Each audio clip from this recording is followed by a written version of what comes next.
This is the science lesson for Tuesday, May 19th. Yesterday we learned about engineers. Today we're going to learn about the design process that engineers use.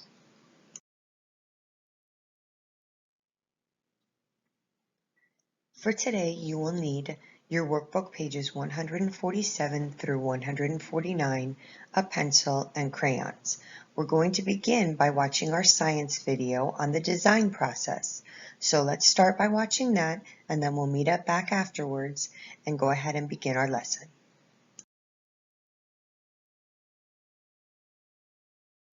These squirrels are sneaky. They keep eating the food out of our bird feeder. I like squirrels, but they should eat the chestnuts in the tree, not the bird's food. We're thinking of ways to stop the squirrels. Click the highlighted areas to learn more. When you're done, click the next button to discover more about solving problems. Our bird feeder is in the tree where the squirrels live. We thought about moving the bird feeder away from the tree.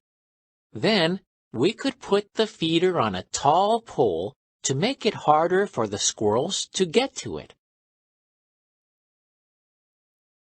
I thought if we gave the squirrels food of their own, they might be too full to take the birds' food.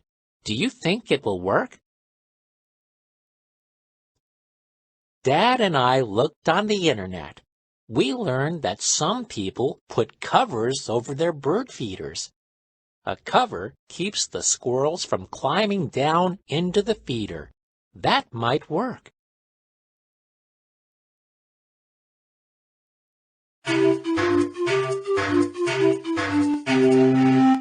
Welcome to the lesson, What is the design process? Where you'll learn about using the design process to solve problems. The vocabulary words for this lesson are problem, design, and solve. Have you ever been playing in your bedroom and wished you had more room? Maybe you wanted to spread out your train set or build a large city out of blocks. What could you do to solve this problem? A bed takes up a lot of room when you don't need it. If you could move the bed, you'd have a lot more room to play. How about that? This bed folds up into the wall when you don't need it. At nighttime, you can pull the bed down again to sleep in it.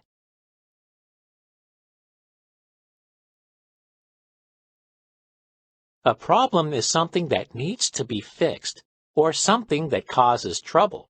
When a problem comes up, you probably want to solve it. Solving a problem is fixing it. Let's look at a problem that some kids had and how they used the design process to solve it. Click the first image to begin. People find problems in many ways. Many times they think of problems as they work. These kids were washing their dog. The tub kept overflowing. The water ran down the driveway. This was wasting water. Sounds like a problem, right? The kids wanted to fix their problem. They thought about all the water and came up with some ideas. Then one kid drew their solution. He made a plan of what they would do. The plan and drawings are a design. Thinking, planning, and drawing may all be part of the design process. The kids decided to use a small container to pour water over their dog instead of the hose. Would the plan work? They needed to try it out. Designs need to be tested to see if they work. When a design works, you can improve it. You make small changes so it works better. Oh no!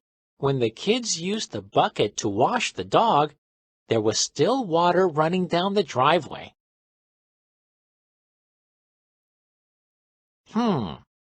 The design didn't work. The kids had to clean up all the spilled water. That's okay. Some problems take several tries to fix. Don't give up. There's more to the design process on the next screen.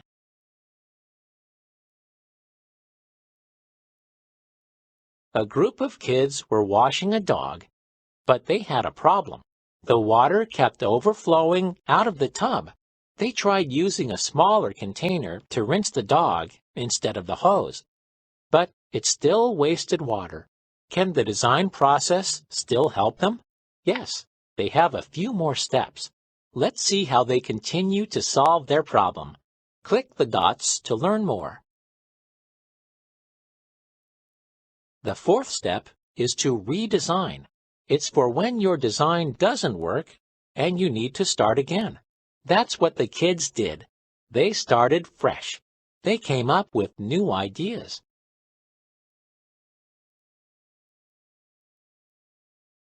The kids saw their neighbor's plastic pool. What if they put the dog in something large, like the pool? They needed to test their new design. They put their dog in the pool. They gave the dog a bath using the hose. Yeah, this worked. The pool was big enough to hold all the water. Now that they have a clean dog and a solution to their problem, what should they do? The last step is to tell about your solution. The kids told their neighbor about their great idea. Maybe they can have a new dog washing business.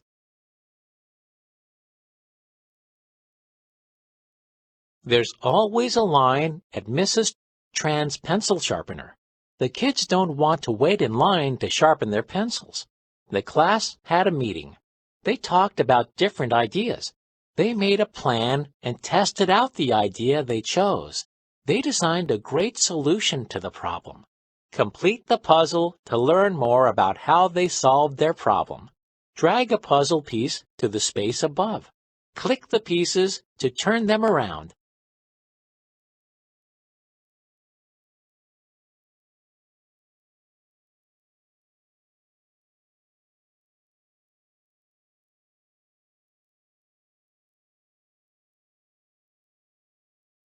Good job! They filled a cup with sharpened pencils. Now, when the kids break a pencil, they can take one from the cup. They put their broken or dull pencils in another cup. Students take turns sharpening them in their free time. Do you like their solution?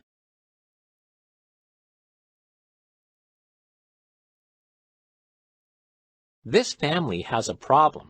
The faucet in the sink is leaking. The water is dripping out. It's wasting water. What should the family do? They have thought about the problem and how to solve it. Here are some of the ideas. Which do you think is best? Click your answer.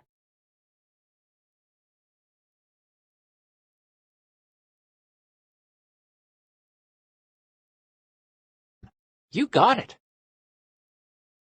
Great work. The family decided to put in a new faucet. They tested their idea, and it worked. The faucet doesn't leak anymore. When you have a problem, you can use the design process to solve it. When you have a problem, you can use the design process to help you solve it. Think about the first 4 steps of the design process. Put them in order. Drag an image to begin.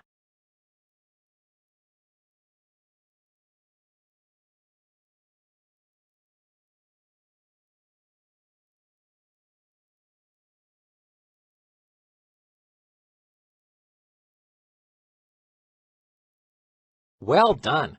You put the first 4 steps of the design process in the right order. First, you find a problem. Then, you plan and build. Next, you test your idea and improve it. If your first design doesn't work at all, you redesign or start over with a new idea. Your final step would be to share what you did with others. Have you tried these steps with a problem?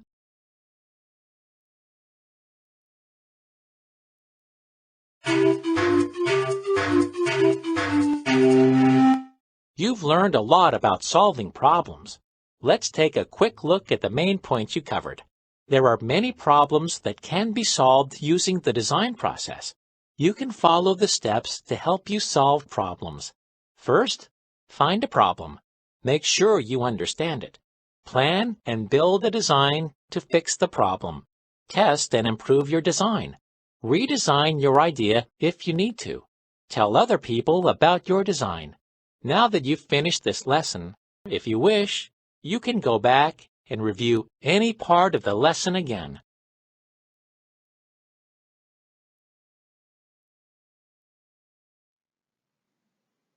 Here we are on page 147, and what we have is an introduction to our design process, okay? We have 3 different pictures here, and we start off with a problem. Can you see the problem that the boy is having in the picture? Yes, his room is a mess. I know. He has toys all over his floor. He can't walk anymore. It's a mess, all right? So that is the first step in our design process. We identify a problem, all right? The problem is that he has a mess in his room, and he needs to figure out how he can fix that mess. So the second part of the design process is to design something that solves his problem, okay? So he's got to figure out a way to fix that mess on the floor. What can he do to make it so that the mess is no longer on his floor?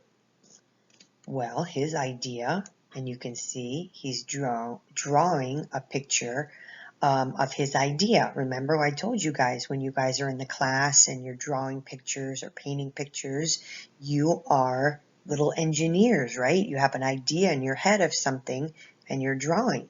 So he's drawing out his idea of how he plans to solve his problem of a messy room. Now, when we look at our third picture on the bottom where it says solve, it shows how the boy has solved his problem.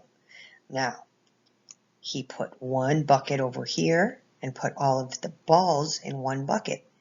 And then he put another bucket over here and he put all of his stuffed animals and cars in that bucket. Did he solve his problem? It looks like it to me because all of the toys are sorted or categorized, right? Remember that word from math? They're categorized neatly, they're organized, the floor is nice and neat. It doesn't look all messy like in that first picture where we had a problem, right? So yes, it does look like he solved his problem. I bet if you guys have a similar problem at your house, maybe your room is a little messy, you may have a little problem like that, I bet you could solve a problem just like that on your own, where you could come up with a problem, or not come up, but you have a problem like that, and you could come up with a design to solve your problem. And then you could have a solution like the boy here, where things are nice and neat and organized. Because, like I said, you guys are little engineers too. All right, let's move on to our next page. You should be on page 148 now, and we have a picture of a girl and her mother in a playground, all right? And at the top it says, find a problem, all right? So let's go ahead and read what it says down on the bottom. It says, the design process is a plan with steps.